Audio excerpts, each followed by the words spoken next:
اللهم صل على سيدنا محمد يا رب صل. بسم اللہ الرحمن الرحیم. سورہ ہود کا رکوع نمبر 10 یعنی آخری رکوع اور 12ویں پارے کا بھی رکوع نمبر 10، اس کا لفظی ترجمہ مختصر گرامر کے ساتھ ہو چکا تھا. آج میں انشاءاللہ اس کی تفصیل شروع کروں گا. اعوذ باللہ من الشیطان الرجیم. بسم اللہ الرحمن الرحیم. وَلَقَدْ آتَيْنَا مُوسَى الْكِتَابَ فَاخْتُلِفَ فِيهِ، اور تحقیق ہم نے موسیٰ کو کتاب دی، اس میں بھی اختلاف کیا گیا. آپ کو معلوم ہے سورہ ہود میں اللہ نے پیغمبروں کے واقعات تفصیل سے بیان کیے اور ترتیب سے بیان کیے.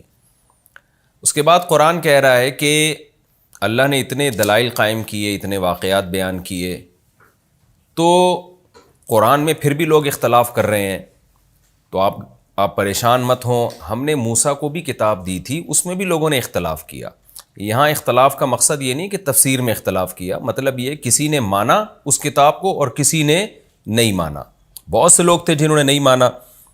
وَلَوْلَا كَلِمَةٌ سَبَقَتْ مِن رَبِّكَ لَقُضِيَ بَيْنَهُمْ، اللہ چاہتا تو عملی فیصلہ فوراً کر دیتا. موسیٰ کلیم اللہ کو کتنے معجزے دیے گئے، کتنی واضح نشانیاں دی گئیں، دنیا کے سامنے فرعون کو غرق کیا گیا، جادوگروں سے مقابلہ کرایا گیا. یہ دلائل کافی تھے لوگوں کے سمجھنے کے لیے. لوگ یقین کر لیتے کہ موسیٰ کو جو کتاب دی جا رہی ہے واقعی وہ اللہ کی طرف سے ہے اور موسیٰ اللہ کے سچے پیغمبر ہیں. یہ کافی تھا یقین کر لینے کے لیے. ان سب معجزوں کو دیکھنے کے بعد بھی کچھ لوگ کہہ رہے ہیں کہ تورات اللہ کی کتاب نہیں ہے اور موسیٰ سچے پیغمبر نہیں ہے.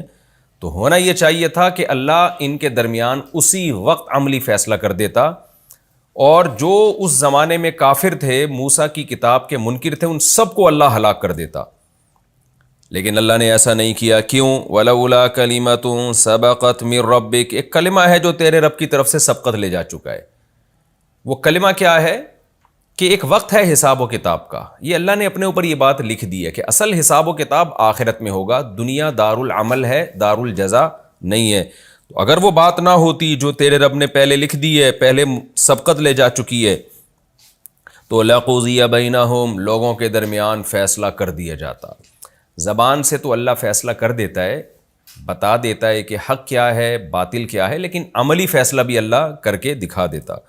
وَإِنَّهُمْ لَفِي شَكٍّ مِّنْهُ مُرِيبٍ، اور یہ لوگ اے نبی جو آپ پر کتاب نازل ہوئی ہے نا، تو آپ کی قوم بھی لفی شک منہ، اس کتاب سے شک میں پڑے ہوئے ہیں. مریب جس نے ان کو تردد میں ڈالا ہوا ہے. تو یہ بھی وہی کام کر رہے ہیں جو موسیٰ کے ساتھ انسانوں نے کیا تھا علیہ السلام کے ساتھ.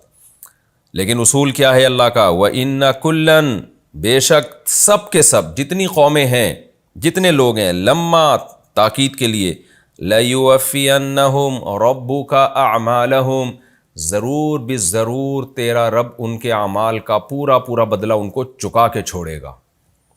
ایسا نہیں ہو سکتا کہ اللہ نے اس کائنات کو بنایا فنا ہونے کے لیے اور انسان کو بنایا موت کے لیے. نہ نہ نہ، جو کچھ یہ کر رہے ہیں، حق کا انکار کر رہے ہیں، تو اس کا ان کو بدلہ پورا پورا ملے گا. پچھلی امتوں کے واقعات سے تم استدلال کر لو، واقعات کو دیکھ کر یقین کر لو. انہ بما یعملون خبیر، بے شک وہ اللہ باخبر ہے ان اعمال سے جو اعمال یہ لوگ کر رہے ہیں. اب سورت کا چونکہ آخری ہے نا، تو اینڈ ہو رہا ہے، تو اللہ تعالیٰ پیغمبر صلی اللہ علیہ وسلم کو یہ پورے واقعات سنا کے اللہ فرماتے ہیں فاستقم کما امرتا. بس اے محمد صلی اللہ علیہ وسلم آپ قائم رہیے استقامت کے ساتھ. استقیم کا معنی استقامت سے ڈٹے رہیے جیسے کہ اللہ نے آپ کو حکم دیا ہے. آپ نے دین سے پیچھے نہیں ہٹنا. پوری قوم ایک طرف، آپ نے اس کی مخالفت کے باوجود ایک انچ بھی پیچھے نہیں جانا. آپ بھی قائم رہیے. وَمَن تَابَ مَعَكَ، اور جو لوگ آپ کے ساتھ توبہ کر چکے ہیں، آپ کے ساتھ اللہ کی طرف مائل ہو چکے ہیں، وہ سب کے سب کو اللہ آرڈر دے رہا ہے. قیامت تک آنے والے انسانوں کو، ہر شخص کو فردن فردن اللہ حکم دے رہا ہے فاستقم، آپ سب دین پر ڈٹ جاؤ. موجودہ حالات کو دیکھ کر، کافر کی ترقی کو دیکھ کر، اس کے پھلنے پھولنے کو دیکھ کر متاثر مت ہو. وَلَا تَطْغَوْا، اور سرکشی زمین میں مت کرو. کیونکہ جو کافر ہے، جو خدا کو نہیں مانتا، قرآن کا انکار کرتا ہے، وہ تو زمین میں سرکشی کر رہا ہے، وہ اللہ کی حدود کو کراس کر رہا ہے. تم نے یہ کام نہیں کرنا، تم نے استقامت کے ساتھ دین پر چلنا ہے. انہ بما تعملون بصیر، بے شک تم جو کچھ کر رہے ہو اللہ اس سے باخبر ہے۔ یہ ایک موٹیویشن ہے کہ اللہ ہم پورا ماحول ہمارے خلاف، پوری دنیا ہمارے خلاف، ہم دین پر مضبوطی سے چلیں تو ہم تو تنہا رہ جائیں گے۔ تو اللہ نے بتا دیا تم تنہا نہیں ہو، تمہارا رب جو کچھ تم کر رہے ہو اس سے باخبر ہے۔ جیسے کہ قوم عاد سے باخبر تھا، قوم سمود سے باخبر تھا، وہ قومیں سمجھ رہی تھی کہ ہمارا رب ہمیں نہیں دیکھ رہا، تو اللہ باخبر تھا اور اللہ نے کیسا انتقام لیا۔ وَلَا تَرْكَنُوا إِلَى الَّذِينَ ظَلَمُوا، اور مائل مت ہو ان لوگوں کی طرف جو ظالم ہیں۔ یہاں ظلم سے مراد یہ ظلم نہیں ہے جو لوگ ظلم کر رہے ہوتے ہیں، وہ بھی اس میں داخل ہے۔ مراد کیا ہے؟ شرک، باطل نظریات۔ تمام مفسرین اس کی یہی تفسیر کرتے ہیں کہ اس سے مراد ہے جو باطل لوگ ہیں نا، جو اسلام کو نہیں مانتے، ان کی طرف ذرہ برابر بھی مائل مت ہو۔ مائل نہ ہونے کا مطلب کیا ہے؟ ان کے کانسیپٹس جو ہیں، ان کے جو نظریات ہیں، ان سے بالکل بھی متاثر نہ ہو۔ اس کی مثال ایسے جیسے آج کل اتحاد بین المذاہب کی بہت باتیں ہوتی ہیں کہ تمام مذاہب میں اتحاد پیدا کیا جائے، تمام مذاہب کو ایک دوسرے کے قریب کیا جائے۔ تو اگر اس دعوت کا مطلب یہ ہو کہ تمام مذاہب میں جو شدت اور نفرت کا ماحول ہے اسے ختم کیا جائے تو اس کے تو ہم بھی قائل ہیں۔ لیکن اگر اس کا یہ مطلب ہے کہ جو باؤنڈری اسلام نے کھینچی ہے کہ ایک اسلام کی باؤنڈری ہے، اس سے آپ کو باہر نکلنے کی اجازت نہیں ہے، اور آپ تمام مذاہب کو ملا کے کھچڑی بنانا چاہتے ہیں کہ اسلام ان باطل نظریات کو بھی قبول کر لے جو دیگر مذہبوں کے پاس ہیں، تو یہ ممکن نہیں ہے۔ یہی مطلب ہے اس آیت کا کہ وَلَا تَرْكَنُوا إِلَى الَّذِينَ ظَلَمُوا، ان ظالموں کی طرف تمہیں ذرہ برابر بھی مائل ہونے کی اجازت نہیں ہے، ان کے باطل نظریات کو ذرہ برابر بھی قبول کرنے کی اجازت نہیں ہے۔ یہی وجہ ہے کہ رسول اللہ صلی اللہ علیہ وسلم نے ہمیں مذہبی رسومات میں غیر مسلموں کی رسومات سے کنارہ کشی کا حکم دیا ہے، کیونکہ اگر آپ ان کی مذہبی رسومات میں ان کے ساتھ جوڑ پیدا کرنے کے لیے شریک ہو جاتے ہیں تو اس کا مطلب کچھ وقت کے بعد یہ ایک عام آدمی کو، ایک نیوٹرل آدمی کنفیوز ہو جائے گا کہ اسلام کیا ہے اور کرسچینٹی کیا ہے، ہندوازم کیا ہے، سکھ کیا ہے، مسلمان یہ بھی کر رہے ہوتے ہیں، وہ بھی یہ کر رہے ہوتے ہیں، تو کنفیوژن پیدا ہو جائے گی۔ اس لیے قرآن نے کہا کہ یہ جو اسلام کے جو بیسک نظریات ہیں، یہ بالکل اسلام اس میں 2 اور 2 4 کی طرح حق پر ہے، اس میں آپ کو کبھی بھی غیر مسلم کی طرف مائل ہونے کی قطعاً اجازت نہیں ہے۔ ہم عقیدہ توحید کے قائل ہیں، ہم حضرت عیسیٰ کو اللہ کا بیٹا کسی صورت میں نہیں کہہ سکتے، ہماری نظر میں یہ بہت بڑا جرم ہے۔ ہم عقیدہ توحید کے ماننے والے، ہم کسی مندر میں جا کے کسی بت کے سامنے نہیں جھک سکتے، کچھ بھی ہو جائے۔ کوئی موت کے خوف سے جھک جائے تو ایک الگ بات ہے، وہ تو اللہ نے کلمہ کفر کی اجازت دے دی، لیکن جوڑ پیدا کرنے کے لیے یا مذاہب کو قریب لانے کے لیے کوئی ہم سے شرک پر بیان کروا دے کہ ہم شرک کو پروموٹ کرنا شروع کر دیں، یا ہم 5 نمازوں میں ایک نماز کی نفی کر دیں، یا ہم رمضان کے روزے کو دائیں بائیں کر دیں، یہ نہیں ہو سکتا۔ وَلَا تَرْكَنُوا إِلَى الَّذِينَ ظَلَمُوا، قرآن کہتے ہیں نہ ذرہ برابر بھی مائل نہیں ہونا۔ اگر تم مائل ہوئے تو ہوگا کیا؟ فَتَمَسَّكُمُ النَّارُ، تمہیں بھی آگ چھوئے گی، جو وہ آگ جو اللہ نے کافر کے لیے بنائی ہے۔ وَمَا لَكُم مِّن دُونِ اللَّهِ مِّنْ أَوْلِيَاءَ، اور تمہارے لیے پھر اللہ کے سوا کوئی دوست بھی نہیں ہوگا۔ یہ بھی قرآن نے اشارہ کر دیا کہ جب آپ غیر مسلم کے نظریات کی طرف مائل ہوتے ہیں تو دوستی بڑھانے کے لیے ہوتے ہیں، مقصد آپ کا یہ ہوتا ہے کہ فرینڈ شپ والا ماحول بن جائے، لوگ آپ کو ایکسیپٹ کر لیں، قبول کر لیں۔ تو اس میں اللہ نے بتا دیا کہ دنیا تمہارا دوست تمہاری دوست بن جائے گی، لیکن اللہ تمہارا دوست نہیں بنے گا، اور قیامت کے دن پھر اللہ کے سوا کوئی ایسا دوست نہیں ہوگا جو تمہاری مدد کر سکے۔ تو سب سے پہلے اللہ ہے، مخلوق بعد میں ہے۔ ثم لا تنصرون، کوئی اللہ کے سوا دوست نہیں ہوگا، پھر تمہاری مدد بھی نہیں کی جائے گی۔ وَأَقِمِ الصَّلَاةَ طَرَفَيِ النَّهَارِ وَزُلَفًا مِّنَ اللَّيْلِ إِنَّ الْحَسَنَاتِ يُذْهِبْنَ السَّيِّئَاتِ۔ عقیدے کے بعد اسلام میں سب سے اہم حکم نماز کا ہے، اور یہ صورت بھی مکہ میں نازل ہوئی، تو تسلی کے لیے بھی نماز پڑھنا بہت ضروری ہے، اس سے انسان کو صبر کی توفیق ملتی ہے، اور انسان سے جو کوتاہیاں ہو جاتی ہیں وہ بھی معاف ہوں گی نماز کے ذریعے۔ تو رسول اللہ صلی اللہ علیہ وسلم کو اور قیامت تک آنے والے اہل اسلام کو خطاب کیا جا رہا ہے کہ نماز قائم کرو طرفی النہار، دن کے دونوں کناروں پہ، وزلفا من اللیل، اور رات کے حصوں میں بھی۔ اس میں نے بتایا تھا کہ تفسیر میں مختلف آراء ہیں کہ دونوں کناروں سے کیا مراد ہے۔ بعض نے کہا کہ فجر اور مغرب، فجر اور عصر یہ 2 کنارے ہیں، اور رات کی نمازوں سے مراد جو ہے وہ مغرب اور عشاء، تو اس میں ظہر نہیں آئے گی. پھر بعض نے کہا کہ نہیں، دن کے کناروں سے، اس میں یعنی دن کے کناروں سے مراد ہے جو دن کی جتنی بھی نمازیں ہیں وہ اس میں داخل ہیں، اور رات کے نمازوں میں مغرب عشاء داخل ہیں. مختلف آراء ہیں، ہمیں اس بحث میں نہیں پڑھنا، کیونکہ 5 نمازوں کا جو ثبوت ہے وہ بہرحال ہمیں قرآن کی دوسری آیات سے اور حدیثوں میں تو بہت ہی وضاحت کے ساتھ ملتا ہے. تو اللہ میاں نے ہمیں اس آیت کا یہ جو طرز اختیار کیا گیا دن کے دونوں کناروں پہ، مقصد یہ ہے کہ آپ نے نماز پابندی سے مختلف اوقات میں قائم کرنی ہے. جب بھی اس کائنات میں سورج کی روشنی کے لحاظ سے کوئی بڑا تغیر ہوتا ہے تو اس وقت نماز کا وقت واقع ہو جاتا ہے.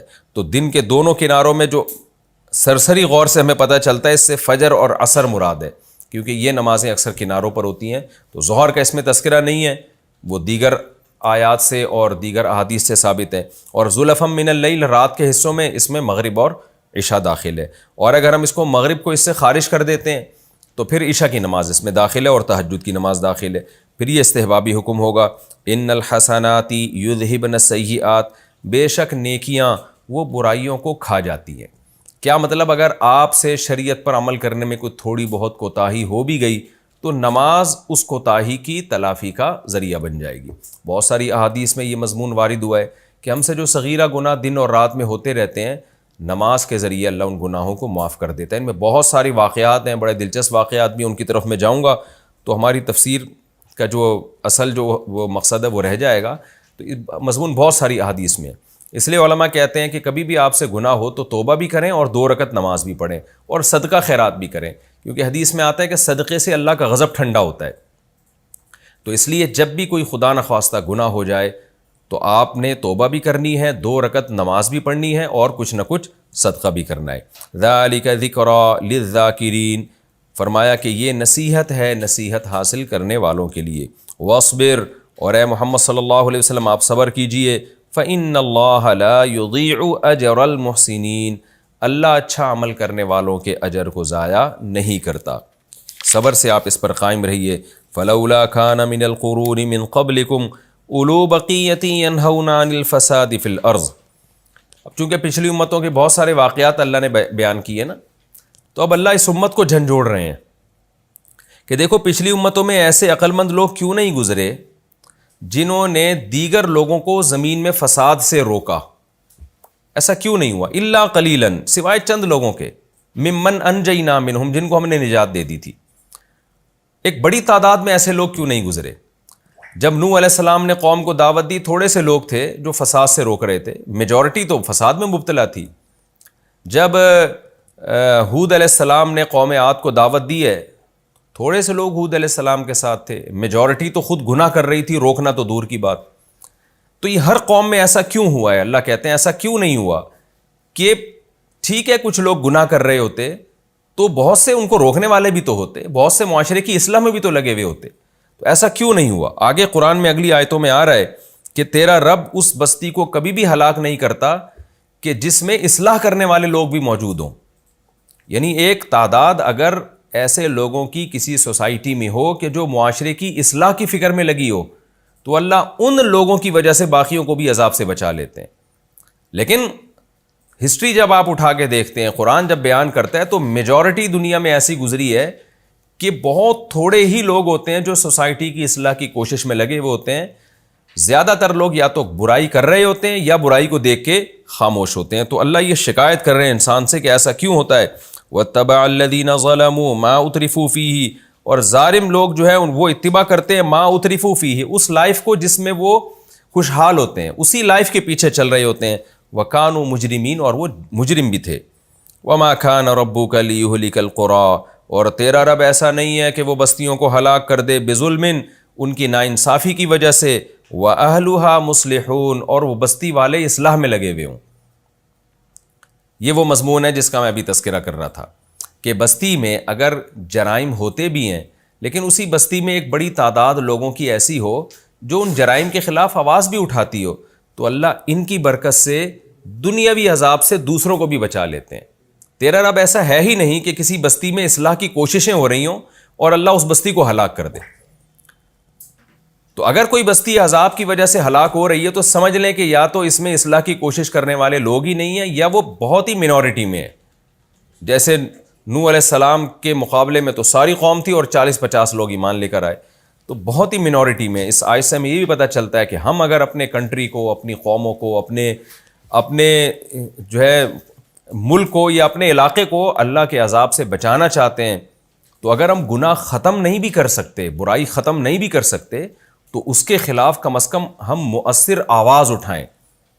اگر ہم ایک جاندار آواز اٹھاتے ہیں نا تو اللہ کے غضب کو ٹالنے کے لیے یہ بھی کافی ہے. اللہ اس پہ بھی قوموں سے عذاب کو دور کر دیتا ہے کہ چلو ایک طرف برائی عروج پر ہے لیکن دوسری طرف برائی کو ختم کرنے والی تحریکیں بھی تو عروج پر ہیں. تو قرآن میں کیسے اللہ نے یہ آیت بیان کی, وَمَا كَانَ رَبُّكَ لِيُهْلِكَ الْقُرَىٰ بِظُلْمٍ, تیرا رب ایسا ہے ہی نہیں کہ کسی بستی کو ظلم کی وجہ سے, ناانصافی کی وجہ سے ہلاک کر دے, وَأَهْلُهَا مُصْلِحُونَ, اور اس کی بستی والے جو ہیں وہ اصلاح میں لگے ہوئے ہوں. تو ایسا ہو ہی نہیں سکتا کہ تیرا رب بستی کو ہلاک کر دے. تو ہمارے لیے بہت بڑی موٹیویشن ہے اس میں کہ اگر دنیا میں جرائم بہت زیادہ بڑھ رہے ہیں تو اگر ہم ان جرائم کو ختم کرنے والی, ان کے خلاف آواز اٹھانے والی تحریکوں میں جان ڈال دیں تو اتنا بھی کافی ہے اللہ کے غضب کو زمین سے ٹالنے کے لیے. وَلَوْ شَاءَ رَبُّكَ لَجَعَلَ النَّاسَ أُمَّةً وَاحِدَةً, اگر تیرا رب چاہتا تو تمام لوگوں کو ایک امت بنا دیتا. یہ اختلافات ہوتے ہی نہیں. ایک سوال پیدا ہوتا ہے نا, اتنی بستیاں آئیں, کچھ ایمان والے, کچھ کافروں کو تباہ کیا گیا, پھر نبی صلی اللہ علیہ وسلم کے دور میں بھی ایک دعوت چل رہی ہے, ایک طرف مخالفت بھی عروج پر ہے. تو اللہ نے تسلی دی کہ اللہ چاہتا, یہ مضمون قرآن میں بارہا آیا ہے, یہاں بھی آیا ہے کہ اگر تیرا رب چاہتا تو سب کو زبردستی ایک ہی امت بنا دیتا. سارے نیک شریف شرفا ہوتے, دنیا میں کوئی جرم نہ ہوتا. اللہ کے ہاتھ میں تو لوگوں کے دل ہیں, وہ چاہتا ان کو ہدایت کی طرف پھیر دیتا. لیکن قرآن کہتا ہے وَلَا يَزَالُونَ مُخْتَلِفِينَ, اے محمد صلی اللہ علیہ وسلم ہم آپ کو بتا رہے ہیں کہ ایسا ہوگا نہیں کبھی بھی. سارے نیک نہیں ہو سکتے, یہ ہمیشہ اختلاف کرتے رہیں گے. کیا مطلب؟ نیک لوگ رہیں گے اور کچھ ان سے اختلاف کرتے رہیں گے. دونوں طرح کے فریق ہمیشہ چلتے رہیں گے. الا من رحم ربک, ہاں اختلاف وہ نہیں کرے گا جس پر تیرا رب رحم کرے گا. وہ دین حق سے اختلاف نہیں کرے گا بلکہ دین حق سے اتفاق کرے گا. وَلِذَلِكَ خَلَقَهُمْ, اب سوال پیدا ہوتا ہے اللہ نے ایسا کیا کیوں ہے؟ اللہ سب کو زبردستی جنت میں بھیج دے, اللہ سب کو زبردستی سب کے دلوں میں ہدایت ڈال دے, سب کے دلوں کو چینج کر دے, اپنی طرف لے آئے, تو یہ کیوں اللہ نے ایسا نظام بنایا ہے کہ آدھے ادھر جا رہے ہیں آدھے ادھر جا رہے ہیں؟ اللہ نے فرمایا وَلِذَلِكَ خَلَقَهُمْ, اللہ نے پیدا ہی اسی لیے کیا ہے, اسی اختلاف کے لیے تو اللہ نے پیدا کیا ہے. اما شاکرن و اما کفورا, سورہ دہر میں ہے نا کہ اللہ نے تمہیں آزمائش کی صلاحیت رکھی تمہارے اندر تاکہ وہ دیکھنا چاہتا ہے کون شکر گزار بنتا ہے اور کون ناشکرہ بنتا ہے. اگر زبردستی ہی اللہ سب کے دلوں کو ہدایت پہ لے آئے, سارے نیک بن جائیں, تو اس کائنات کو جو پیدا کرنے کا مقصد ہے کہ یہ کائنات انسان کے لیے بنائی گئی اور انسان کو آزمائش کے لیے پیدا کیا گیا کہ کون اچھا بن کے آتا ہے کون برا بن کے آتا ہے. تو یہ آزمائش اس وقت تک ہو نہیں سکتی جب تک دونوں طرح کے گروپ دنیا میں نہ چلیں, اچھے بھی اور برے بھی. کیونکہ ایک عربی کا مشہور مقولہ ہے تعرف الاشیاء باضدادها, کسی بھی چیز کو نا اس کے اپوزٹ سے پہچانا جاتا ہے. اگر دنیا میں اندھیرے نہ ہوتے تو ہمارے لیے روشنی کی قدر ہمیں نہ ہوتی. ہم سمجھتے کائنات ہے ہی روشن, ہمیں کیا پتہ چلتا کہ روشنی کسے کہتے ہیں. اللہ نے اندھیرا بھی پیدا کیا تاکہ اندھیروں سے نکل کے جب روشنی میں آؤ تو تمہیں روشنی کی قدر ہو. اگر دنیا میں ساری دنیا کا ٹیمپریچر ایک ہی جیسا ہوتا, گرمی ہی ہوتی ہمیشہ, ہمیں کیا پتہ چلتا کہ ہیٹ کیا چیز ہوتی ہے, گرمی کیا چیز ہوتی ہے. تو اللہ نے سردیاں بھی پیدا کی ہیں, سردی کو دیکھ کے گرمی کا پتہ چلتا ہے, گرمی محسوس کر کے سردی کا پتہ چلتا ہے.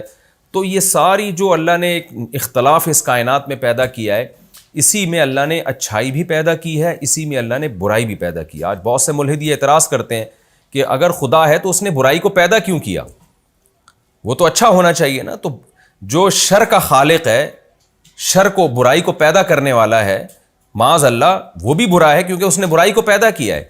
تو اس کا جواب یہی علماء کی طرف سے دیا جاتا ہے کہ برائی کو جو خدا نے پیدا کیا نا, ایک خاص حکمت سے پیدا کیا ہے. برائی برائے برائی کے لیے پیدا نہیں کیا. برائی کو خدا نے اس لیے پیدا کیا تاکہ دنیا میں جب برائی ہوگی تو اچھائی کی بھی ویلیو ہوگی. اگر اللہ برائی کو پیدا نہ کرتا تو اچھوں کی پھر ویلیو بھی نہ ہوتی, دنیا میں برائی کا امکان ہی نہ ہوتا. تو یہ اللہ تعالیٰ نے تسلی دی ہے رسول اللہ صلی اللہ علیہ وسلم کو بھی، اور جتنے لوگ دنیا میں نیک ہیں، پرہیزگار ہیں، ان کو بھی تسلی دی ہے کہ تم لوگوں کی برائی دیکھ کے اور یہ دیکھ کے کہ ہم تبلیغ کر رہے ہیں، دنیا سے برائی کو ختم کرنے کی کوشش کر رہے ہیں، مگر برائی ختم ہو نہیں رہی، تو اس سے ٹینشن میں نہ آیا کرو۔ اگر یہ دنیا میں بالکل ہی برائی کا جڑ سے ہی خاتمہ ہو جائے اور برے لوگ ہی دنیا میں ختم ہو جائیں تو اس کائنات کی جو پیدائش کا مقصد تھا وہ تو ختم ہو جائے گا۔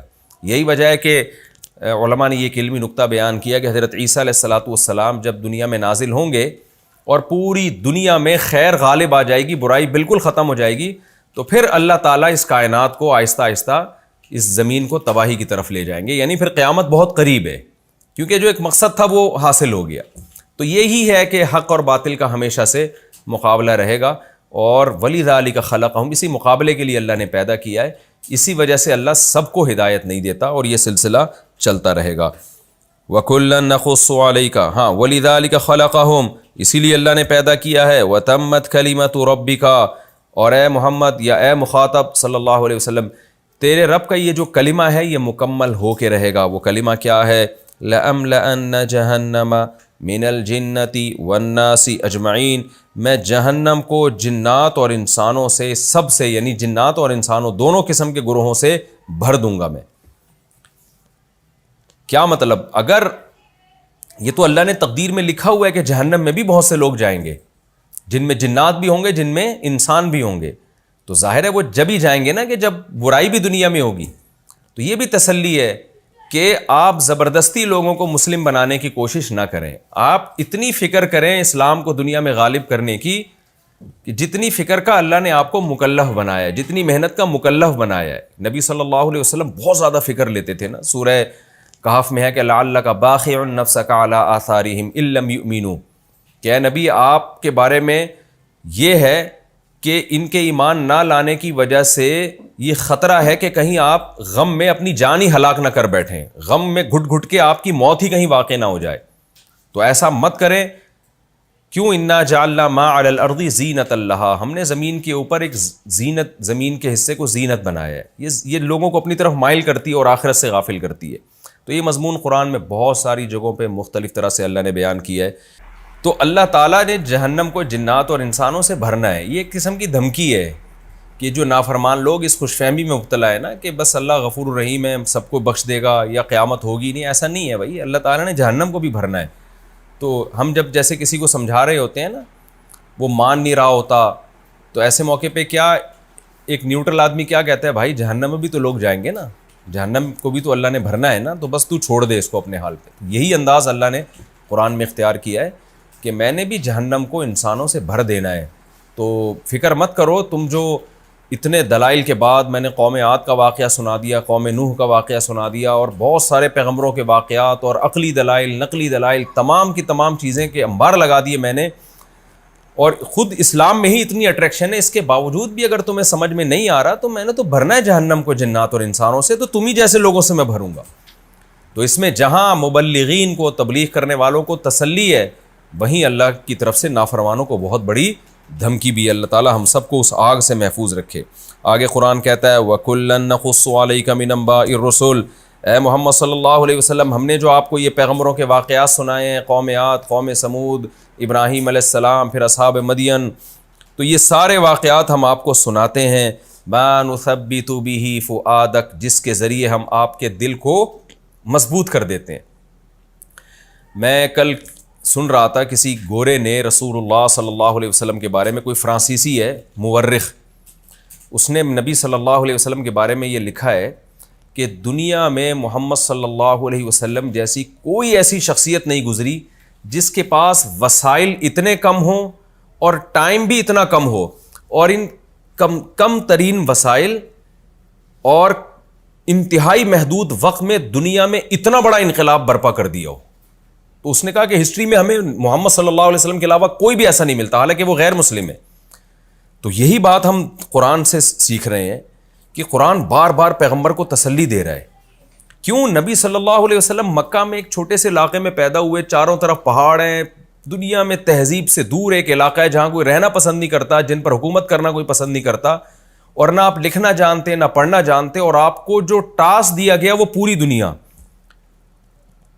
کام دیا گیا کہ پوری دنیا میں دین کو غالب کرنا ہے، اور ادھر اپنی قوم میں 2-4 لوگوں کے سوا کوئی ایمان نہیں لے کر آ رہا، تو سوچیے آپ صلی اللہ علیہ وسلم کو ٹینشن کتنی ہوگی، کیسی ٹینشن ہوتی ہوگی۔ تو قرآن بار بار پھر تسلی دیتا ہے کہ ہم جو آپ کو واقعات سنا رہے ہیں، ما نثبت بہ فؤادک، یہ وہ واقعات ہیں جس کے ذریعے ہم آپ کے دل کو تھام لیتے ہیں، آپ کے دل کو ڈگمگانے نہیں دیتے، آپ کو موٹیویشن ملتی ہے کہ بھئی قوم نوح نے بھی نوح کی مخالفت کی، انجام نوح کے حق میں ہی ہوا، قوم عاد نے بھی مخالفت کی، رزلٹ جو آیا وہ حضرت ہود علیہ السلام کے حق میں آیا، تو آپ کا بھی رزلٹ اللہ آپ کے حق میں ہوگا، نتیجہ آپ کے حق میں ہوگا۔ تو یہ تسلیہ قرآن دیتا تھا، جس کی وجہ سے نبی صلی اللہ علیہ وسلم نے دنیا میں اتنا بڑا انقلاب برپا کیا۔ آگے قرآن کہتا ہے وَجَاءَكَ فِي هَذِهِ الْحَقُّ، اور اے محمد صلی اللہ علیہ وسلم اس قرآن میں آپ کے پاس حق آ چکا ہے، وَمَوْعِظَةٌ، اور نصیحت، وَذِكْرَى، ذکرہ بھی نصیحت کو کہتے ہیں، لیکن ذکرہ اس نصیحت جس میں یاد دہانی ہو، تذکر عربی میں یاد کرنے کو کہتے ہیں، یعنی جو بھولا ہوا سبق ہے اس کو یاد دلانے کو ذکرہ کہا جاتا ہے۔ تو ایک عام نصیحت موعظہ، اور ذکرہ یاد دہانی، اس لیے اس کا ترجمہ یاد دہانی سے کیا جاتا ہے۔ وَذِكْرَىٰ لِلْمُؤْمِنِينَ، اور اس میں یاد دہانی ہے ان لوگوں کے لیے جو ایمان لانے والے ہیں۔ وَقُلْ لِلَّذِينَ لَا يُؤْمِنُونَ، اور اے نبی آپ ان لوگوں سے کہہ دیجئے جو ایمان نہیں لے کر آتے، لا یؤمنون، جو ایمان نہیں لاتے، آخر میں اعملوا علی مکانتکم، ٹھیک ہے تم بھی اپنی جگہ پر عمل کرتے رہو، انا عاملون، ہم بھی عمل کر رہے ہیں۔ یہ مکہ میں آیتیں نازل ہوئیں جب تھوڑے سے لوگ ایمان لائے تھے اور پورا عرب آپ کے خلاف تھا، تو اس وقت ان کو پیش گوئی دی گئی کہ ٹھیک ہے عمل کر لو، ہم بھی کر رہے ہیں، ہم اپنی محنت میں پیچھے نہیں ہٹیں گے، تم مخالفت میں پیچھے مت ہٹو، ان قریب دیکھ لینا کہ انجام کس کے حق میں ہے۔ وانتظروا انا منتظرون، انتظار کرو، ہم بھی انتظار کر رہے ہیں۔ تھوڑے سے عرصے میں 15-20 سال کے عرصے میں اللہ نے کیسا انقلاب برپا کیا کہ مکہ فتح ہوا، اور اس کے بعد فتوحات کا نہ ختم ہونے والا سلسلہ ایسا چلا ہے کہ دنیا اس کو روک نہیں پائی ہے۔ وَلِلَّهِ غَيْبُ السَّمَاوَاتِ وَالْأَرْضِ، اور اللہ ہی کے لیے آسمانوں اور زمین کا غیب۔ اللہ فیوچر کی خبر بتا رہا ہے کہ انتظار کرو، دیکھو غالب کون آتا ہے، تو غیب کا علم اللہ کے پاس ہے۔ وَإِلَيْهِ يُرْجَعُ الْأَمْرُ كُلُّهُ، اور اسی کی طرف تمام معاملات لوٹ کر جائیں گے۔ فَاعْبُدْهُ، پس اے مخاطب اسی کی غلامی کر، اس کے علاوہ کسی کی طرف مت دیکھ۔ وَتَوَكَّلْ عَلَيْهِ، اب تو جب صرف اسی کی غلامی کرے گا تو دنیا مخالفت کرے گی تیری، تو دنیا کی مخالفت کی پرواہ مت کر، وَتَوَكَّلْ عَلَيْهِ، اعتماد بھی اسی پر کر۔ وَمَا رَبُّكَ بِغَافِلٍ عَمَّا تَعْمَلُونَ، جو کچھ تم کر رہے ہو تمہارا رب اس سے غافل نہیں ہے۔ پوری دنیا ملامت کرے گی ٹھیک ہے، لیکن جس کو خوش کرنے کے لیے تم دنیا سے ٹکر لے رہے ہو وہ تمہارے عمل سے بے خبر نہیں ہے، وہ تمہیں دیکھ رہا ہے۔ اللہ تعالی ہمیں عمل کی توفیق دے۔ یہ ہمارا رکوع الحمدللہ کمپلیٹ ہوا، اس میں ہمیں جو اسباق ملتے ہیں میں 2 منٹ میں خلاصے کے طور پر بیان کر دیتا ہوں۔ پہلی بات تو تسلی ہے کہ موسیٰ علیہ السلام کی کتاب میں بھی لوگوں نے اختلاف کیا تھا، تو کتنے معجزے اللہ نے دکھائے تھے۔ ہمیں تسلی ہے کہ بھائی ہم حق کو بیان کریں، جو ہمیں سمجھ میں آتا ہے اس پہ ڈٹ جائیں، لوگوں کی مخالفت کی پرواہ مت کریں۔ اور اس میں اہم ترین آیت یہ بھی ہے فاستقم کما امرت، اللہ نے جیسا آپ کو حکم دیا آپ نے استقامت کے ساتھ، مضبوطی کے ساتھ دین پر چلنا ہے۔ اور اس میں ہمیں ایک حکم یہ بھی دیا گیا ولا ترکنوا الی الذین ظلموا، آپ نے ظالم کی طرف مائل نہیں ہونا، اس کے نظریات کو قبول نہیں کرنا ہے آپ نے۔ تو آج جو ہے نا فرینڈ شپ میں اور دوستی یاری میں دوسرے کے مذہب ہی کو لوگ فالو کرنا شروع کر دیتے ہیں، نہ اس کی آپ کو قطعاً اجازت نہیں ہے۔ اور نمازوں کو قائم کرنے کی ترغیب ہے۔ ایک بہت اہم مضمون یہ بیان ہوا کہ نیکیاں گناہوں کو کھا جاتی ہیں، ان الحسنات یذھبن السیئات، تو کبھی بھی آپ سے کوئی گناہ ہو جائے تو آپ توبہ بھی کریں اور اس کے بدلے میں کوئی نیکی بھی کر لیں۔ میں اکثر نوجوانوں سے کہتا ہوں بھائی تم سے کوئی گناہ ہوتا ہے، بد نظری بھی ہوتی ہے، تو کچھ پیسے صدقہ کر دو، تاکہ اگر تمہارے برائیوں کا وزن بڑھ رہا ہے تو کچھ نیکیوں کا وزن بھی تو بڑھے۔ تو نیکی کی یہ خصلت ہے کہ وہ برائی کو کھا جاتی ہے، اس کے وزن کو کم کر دیتی ہے۔ تو یہ ایک بہت اہم مضمون اس میں بیان کیا گیا۔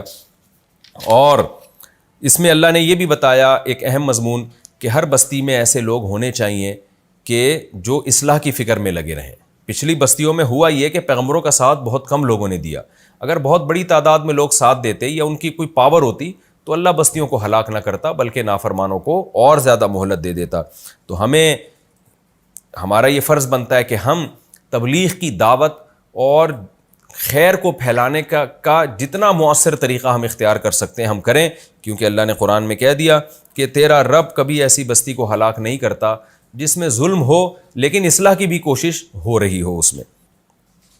اور اس میں قرآن نے یہ بھی بتا دیا کہ ہم پیغمبروں کے واقعات کیوں سناتے ہیں، ما نثبت بہ فؤادک، یہ دلوں کو مضبوط کرنے کے لیے۔ تو اس سے صرف نبی کا دل مضبوط نہیں ہوتا، جتنے بھی لوگ خیر کے کاموں میں لگے ہوئے ہیں ان سب کو ان واقعات سے بہترین موٹیویشن ملتی ہے اور وہ پھر حق پر ڈٹ جاتے ہیں۔ اور پھر اللہ تعالیٰ نے آخر میں فاعبدہ وتوکل علیہ، کہ غلامی صرف اللہ کی ہوگی اور اسی پر اعتماد، اسی پہ توکل کر کے ہم شریعت پہ چلیں گے اللہ کی غلامی اختیار کرتے ہوئے۔ یہ ہماری الحمدللہ سورہ ہود مکمل ہو گئی۔ بہت اہم سورت تھی اور بہت ہی، مجھے جب میں سورہ ہود کی تلاوت کرتا ہوں، ترجمہ میں ظاہر ہے وہ چاشنی نہیں ہوتی، لیکن جب آپ یہ تفسیر کے لیکچر میں ترجمہ اچھی طرح سے سمجھیں گے، اس کے بعد جب آپ سورہ ہود کی تلاوت کریں گے انشاءاللہ اس میں آپ کو بہت لطف آئے گا اور آپ کی روحانی قوت میں انشاءاللہ بہت اضافہ ہوگا۔ اب ہم نئی سورت شروع کر رہے ہیں، سورہ یوسف۔ بہت دلچسپ سورت ہے، اس میں بڑے زبردست اہم مضامین ہیں، بہت علمی نکات ہیں، تو یہ سورت بھی آپ نے غور سے سننی ہے۔ میں بار بار آپ سے کہہ رہا ہوں کہ تفسیر کے لیکچر کو آپ قرآن سامنے رکھ کے سنا کریں، ٹرخائیں نہیں اس کو، اور قرآن بھی ایک ٹائپ کا ہونا چاہیے، 15 لائنوں والا ہو یا 16 لائنوں والا ہو، تو ہمیشہ پھر وہی استعمال کریں۔ ایسا نہیں ہے کہ ایک دن آپ 15 لائنوں والا قرآن لے کے بیٹھے، اگلے دن 16 لائنوں والا، اس سے آپ کو قرآن کا ترجمہ یاد نہیں ہوگا۔ انسان جب ایک ہی جیسے قرآن میں پڑھتا ہے نا تو پھر اس کے دماغ میں لاشعور میں بیٹھ جاتا ہے کہ یہ والا واقعہ یہاں سے شروع ہو رہا ہے، یہ جو آیت ہے یہاں پر اس کا یہ مفہوم ہے۔ اگر آپ روزانہ قرآن چینج کرتے رہیں گے تو آپ کو یہ ترجمہ یاد نہیں ہوگا۔ تو ہمیشہ زندگی بھر تلاوت بھی ایک ہی قرآن سے کرنی چاہیے، جیسے بازار میں مل رہے ہوتے ہیں 15 لائنوں والا بھی، 16 والا بھی، 17 والا بھی۔ میں نے قرآن حفظ کیا تھا 15 لائنوں والے سے، اس لیے میں جب بھی تلاوت کرتا ہوں 15 لائن والے قرآن سے تلاوت کرتا ہوں، تو اس کا بڑا فائدہ ہوتا ہے۔ تو وہ سامنے رکھا کریں، یہ لیکچر آپ کو بہت فائدہ دیں گے اگر آپ کنٹینیو شروع سے سنتے آ رہے ہیں، تو آپ کو نماز میں قرآن پڑھنے میں، سننے میں مزہ آئے گا، ویسے تلاوت کرنے میں مزہ آئے گا، روحانی قوت میں انشاءاللہ اضافہ ہوگا۔ اب ہم شروع کرتے ہیں جی سورہ یوسف، اس کا پہلا رکوع حسب معمول اس کا مختصر لفظی ترجمہ ہوگا۔ یہ بہت آسان ہے، آگے انشاءاللہ قرآن آسان ہی ہوتا چلا جائے گا، آپ کو ترجمہ خود بخود آنا شروع ہو جائے گا۔ تو لفظی ترجمہ مختصر گرامر کے ساتھ، پھر انشاءاللہ ہم اس کی تفسیر کی طرف آتے ہیں۔ بسم اللہ الرحمن الرحیم، الف لام را تلک آیات الکتاب المبین، یہ آیات ہیں ایسی کتاب کی جو مبین ہے، کھول کھول کے بیان کرنے والی کتاب ہے۔ انا انزلناہ، بے شک ہم نے اس کو نازل کیا ہے، قرآناً، قرآن بنا کے، عربیاً، عربی زبان میں، لعلکم تعقلون، تاکہ تم سمجھو۔ عربی میں اس لیے کہ اولین مخاطب عرب تھے، اگر کسی اور زبان میں نازل ہوتا، سوری میں تفسیر کی طرف آ گیا، پہلے ترجمہ کمپلیٹ کر دوں۔ نحن نقص علیک، ہم نقص پڑھ کے سناتے ہیں، علیک آپ پر، یعنی اے محمد صلی اللہ علیہ وسلم آپ کو ہم پڑھ کے سناتے ہیں، احسن القصص، واقعات میں سب سے اچھا واقعہ، قصص قصہ کی جمع ہے، تو واقعات میں سب سے اچھا واقعہ کس لحاظ سے اچھا ہے یہ ہم اس پہ بات کریں گے انشاءاللہ۔ بما اوحینا الیک، اس قرآن کے ذریعے جو ہم نے آپ پر وحی کیا ہے، اس قرآن کے ذریعے ہم آپ کو سناتے ہیں، ھذا القرآن، یعنی اس وحی کے ذریعے جو ہم نے آپ پر کی ہے وہ وحی کیا ہے، ھذا القرآن، یہ قرآن۔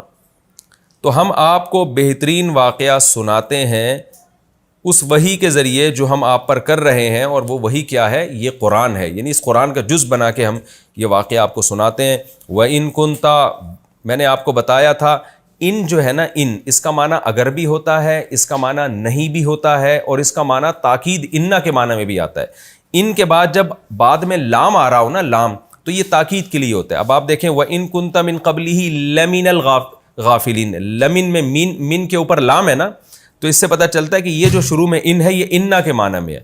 اور بے شک کنتا، آپ تھے، من قبل ہی، ہمارے سنانے سے پہلے، لمن الغافلین، غافلین میں، غفلت میں تھے، آپ کو نہیں پتا تھا کہ یوسف کا واقعہ کیا ہے۔ اذ قال، اس وقت کو یاد کرو جب کہا یوسف نے، لِأَبِيهِ، اپنے باپ سے، یا ابتی، اے میرے ابا۔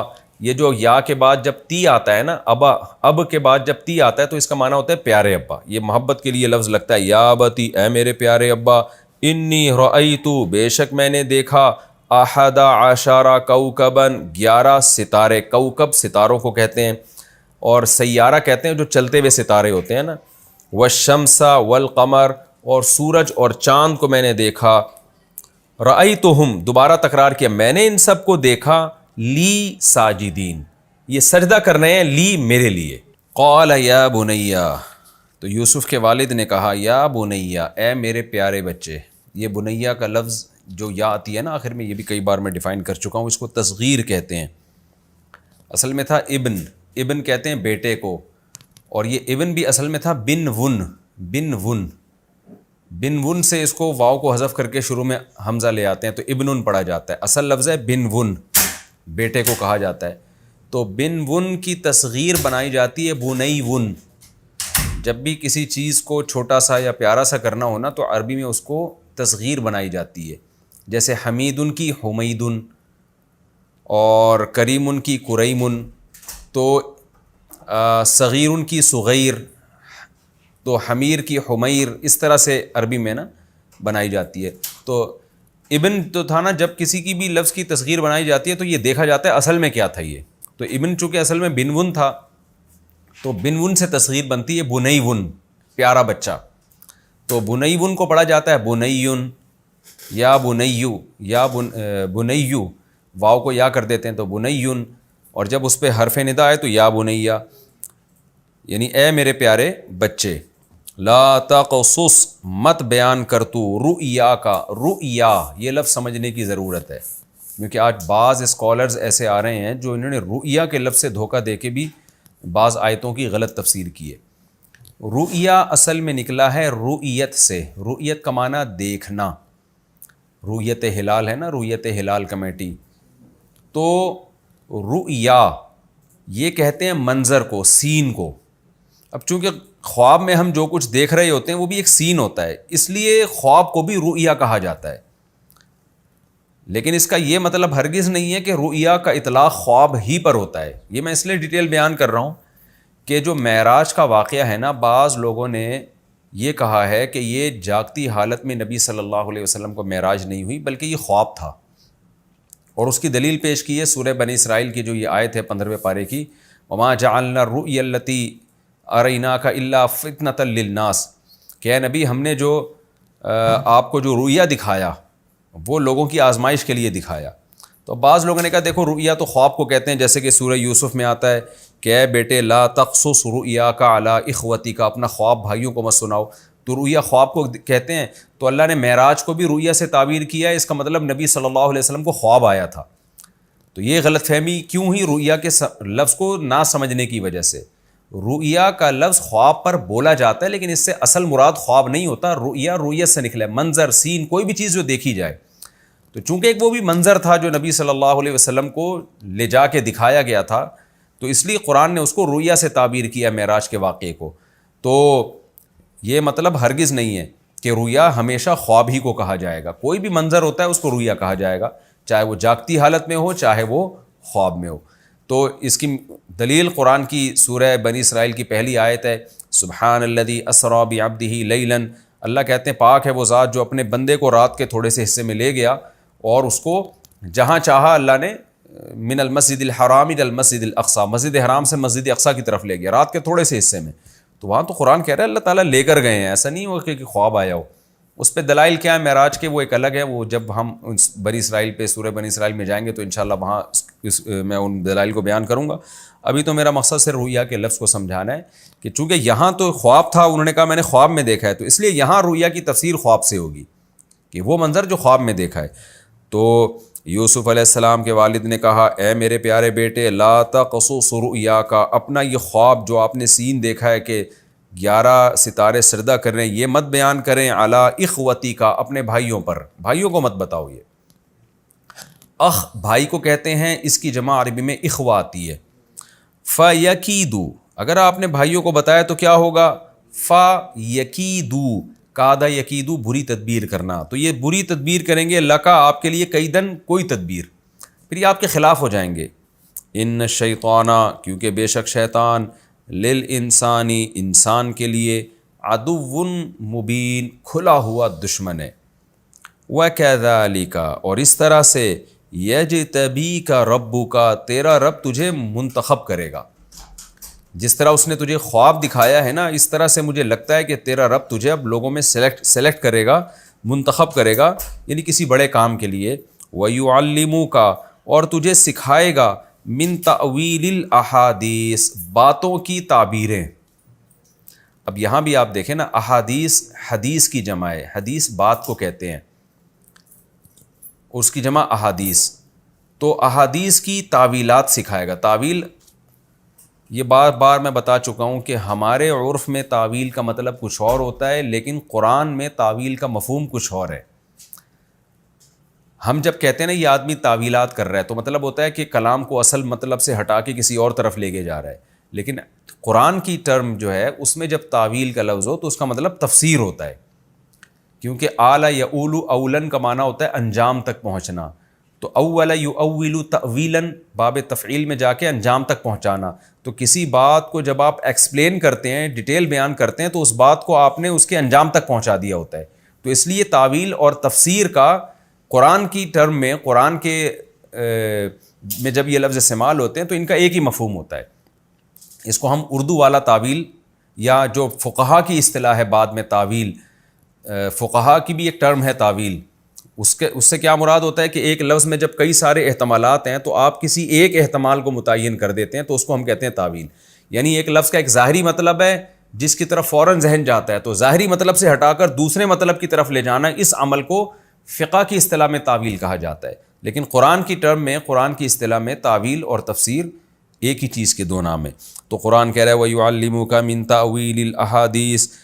یوسف علیہ السلام کے والد نے کہا کہ اللہ آپ کو سکھائے گا باتوں کی تعویلات، یعنی باتوں کی تشریح. یہاں بھی باتوں سے مراد ہے خواب. وجہ کیا ہے؟ بات پیچھے خواب کی چل رہی ہے، اور الف لام خاص قسم کی باتیں، الاحادیث. تو یہاں الاحادیث سے مراد ہے خواب، یعنی خواب میں جو باتیں لوگ کرتے ہیں یا ایک دوسرے کو کر رہے ہوتے ہیں، یا کوئی آپ سے بات کرتا ہے، تو یہ جو وہ مخصوص قسم کی جو باتیں ہیں جن کو ہم خواب کہتے ہیں، ان کی تعبیرات اللہ آپ کو سکھائے گا. ان کی تفسیر بیان کرنا، تعبیر کرنا، یہ علم اللہ آپ کو دے گا. وَيُتِمُّ نِعْمَتَهُ عَلَيْكَ، اور آپ پر اپنی نعمت کو تمام کرے گا، مکمل کر دے گا اپنی نعمت کو. وَعَلَىٰ آلِ یعقوب، اور یعقوب کی آل پر بھی اللہ نعمت کو مکمل کرے گا. کما، جیسے کہ اس نے اتمہا، اس نعمت کو مکمل کیا، علی ابویک، آپ کے دونوں باپوں پر. دونوں باپ سے مراد ہے ایک باپ اور ایک دادا. تو دادا کو بھی عربی میں باپ کہا جاتا ہے، یعنی کہا جا سکتا ہے، اردو میں بھی کہہ دیتے ہیں لوگ مجازن. تو ابویین تھا اصل میں. من قبل، جو پہلے گزر چکے ہیں. وہ کون سے دو ہیں؟ ابراہیم و اسحاق، ایک ابراہیم اور ایک ان کے بیٹے اسحاق، یعنی جو یعقوب علیہ السلام کے والد تھے. ان ربک، بے شک تیرا رب، علیم، جاننے والا، حکیم، اور خوب حکمت والا ہے. یہ سورہ یوسف کا پہلا رکوع الحمدللہ ہم نے شروع کر دیا، اور 12ویں پارے کا 11واں رکوع. اس کا لفظی ترجمہ ہو چکا مختصر گرامر کے ساتھ. انشاءاللہ اگلے ایپیسوڈ میں ہم سورہ یوسف کی تفسیر شروع کریں گے. اللہ تعالی ہمیں سمجھنے کی اور عمل کی توفیق عطا فرمائے. وما علینا الا البلاغ.